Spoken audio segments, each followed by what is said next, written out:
আল্লাহ তাআলা বলেন পিছিয়ে দিতে পারবে না, সেটা আমার নির্দিষ্ট করা। নাহনু কাদ্দারনা বাইনাকুমুল মাউত, আমি তোমাদের মৃত্যুকাল নির্ধারিত করেছি, নির্দিষ্ট করে দিয়েছি, ঠিক কোন দিন কয় তারিখে কয়টার সময় মৃত্যু হবে, কোথায় মৃত্যু হবে সেটা আমি জানি, আমি নির্ধারণ করে রেখেছি। এক সেকেন্ড পিছাইতেও পারবে না, এক সেকেন্ড আগাইতেও পারবে না। কথা সত্য না মিথ্যা? ফাইযা জাআ আজালুহু লা ইস্তাখিরুনা সাআতান ওয়া লা ইস্তাকদিমুন। আল্লাহু আকবার। 14 নম্বর পারা 16 নম্বর সূরা, সূরার নাম সূরা নহল, আয়াত নম্বর 61। দলিল পাইতেছেন তো?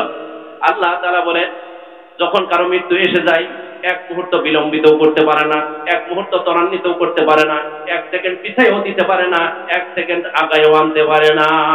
কথা সত্য না মিথ্যা? পরিষ্কার কথা, আমার আপনার মৃত্যু কখন আছে কেউ জানি না। আমি রেডি থাকি আর না থাকি, মৃত্যু আসলে যেতেই হবে। আমি গুছালো হই আর না গুছালো হই, মৃত্যু আসলে আমাকে যেতেই হবে। আমি প্রস্তুতি গ্রহণ করি আর নাই করি, অপ্রস্তুত থাকি, আমাকে যেতেই হবে। কথা সত্য না মিথ্যা? আপনি যদি মনে করেন আমি গুছাল হব, পুরা হব, নামাজ পড়বো, তাহাজ্জুদ করবো, হজ করবো, উমরা করবো, এরপরে মরবো, দোকান করে বড় লোক হবো, সংসারটা গুছাবো, তারপরে মারা যাবো, বিবাহ শাদী করে সংসার করে আমি ঘর বানাবো, এরপরে মারা যাবো, আপনি গুছাল করতে পারেন, কিন্তু আপনার গুছাল যদি লেখানো না থাকে, অগুছালো অবস্থায় যদি মৃত্যু থাকে, অগুছালো অবস্থায় চলে যেতে হবে। আপনি রেডি থাকেন আর না থাকেন, যেতেই হবে যখন সময় আসবে। এই জন্য সব সময় রেডি থাকতে হবে। আপনি গুছালো আগেই করে নেন। দুনিয়াতে অল্প সময়ের জন্য আপনাকে পাঠাইছে, বেশি দিনের জন্য পাঠাই নাই। যে কোনো মুহূর্তে আপনার কাছে মালাকুল মউত খবর নিয়ে আসতে পারে। কথা সত্য কিনা বলেন? মারাত্মক কথা, যে কোনো সময় আপনার কাছে মৃত্যু এসে যেতে পারে। এই জন্য মৃত্যুর জন্য রেডি থাকবেন। দুনিয়াতে কেন পাঠাইলেন? আল্লাহ কয় তোমাকে পাঠাইছে একটা উদ্দেশ্য নিয়ে।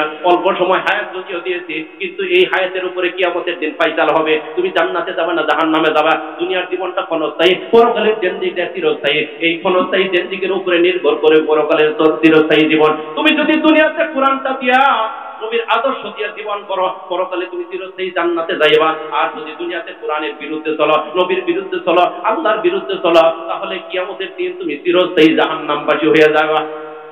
ঠিক না ঠিক? সুতরাং দুনিয়াতে তুমি রেডি হও, কোরআন দিয়ে জীবন করো। আল্লাহ তাআলা জানায় দিলেন তোমাকে আমি কেন পাঠাইছি, তুমি দেখো তো দেখে।